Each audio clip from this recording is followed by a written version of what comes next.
YouTube semua, kembali lagi di akun channel YouTube saya. Jangan lupa ya tonton videonya sampai selesai, klik like, subscribe, dan nyalakan tanda loncengnya. Ada pertanyaan sederhana yang menanyakan begini. Saya punya tanah tetapi diterbitkan sertifikat hak milik. Nah, ketika saya ajukan gugatan ke Pengadilan Tata Usaha Negara, saya menang. Pertanyaannya, apakah secara otomatis tanah tersebut menjadi hak milik saya atau tidak? Nah, ini menjadi suatu persoalan yang sebenarnya harus kita pilah. Secara sederhana harus kita pilah dulu tentang kewenangan mengadili. Nah, ketika kita berbicara tentang Pengadilan Tata Usaha Negara, maka yang diuji di situ adalah prosedural penerbitan sertifikat. Apakah sudah sesuai dengan prosedur, apakah cacat hukum atau tidak.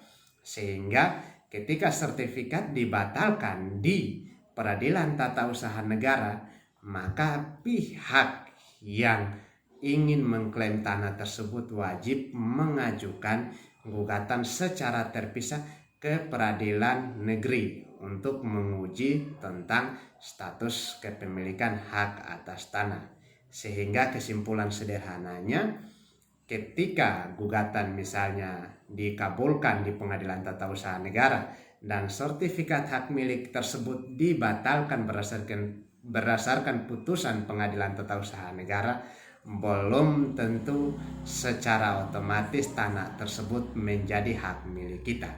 Ketika kita ingin memperoleh status hukum tentang kepemilikan tanah tersebut, kita wajib menggugat secara keperdataan di peradilan umum.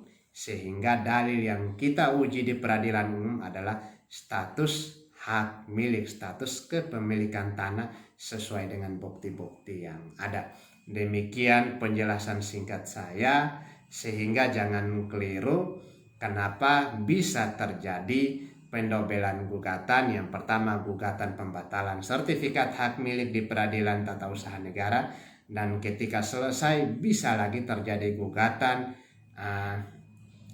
status hak milik di peradilan umum. Jadi yang diuji di Peradilan Tata Usaha Negara adalah kebijakan yang dikeluarkan oleh pejabat publik atas suatu produk hukum. Sehingga itulah yang diuji sesuai dengan prosedur hukum. Ketika kita berbicara tentang gugatan hak milik status kepemilikan, diuji lagi di peradilan umum. Demikian penjelasan singkat saya. Jangan lupa ya tonton videonya sampai selesai.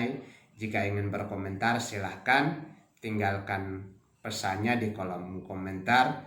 Klik like, subscribe, dan nyalakan tanda loncengnya. Salam pencerahan hukum.